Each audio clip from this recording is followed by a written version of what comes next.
हम एगो तीज के गाना गावतानी। तीज के गाना अच्छा लागी हमारे चैनल के सब्सक्राइब ना कइलो हम लोग तो एक बार लाइक सब्सक्राइब कर देम लोग। चलो करी के सरहो सिंगार गौरा माता आई। चलो करी के सरहो सिंगार गौरा माता आई। माता आई है गौरा माता आई है। माता आई है गौरा माता आई है।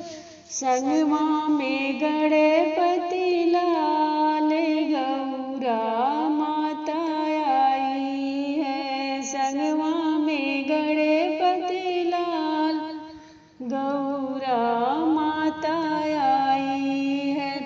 चलो करी के सुरहो सिंगार गौरा माता आई। चलो करी के सुरहो सिंगार गौरा माता आई। गौरा के हाथों में कंगना शोभे। गौरा के हाथों में कंगना शोभे। शोभे लीलरा पर बिंदिया लाल लाल गौरा माता आई। शोभे लीलरा पर बिंदिया लाल लाल गौरा माता आई। चलो करी के सुरहो सिंगार गौरा माता आई।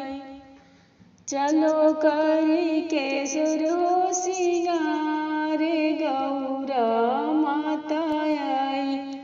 मांगो मांगो लो अपना सुहाग गौरा माता आई। मांगी मांगी लो अपना सुहाग गौरा माता आई। चलो करी के सुरहो सिंगार गौरा माता आई।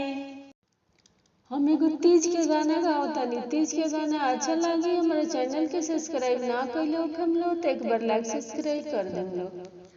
चलो करी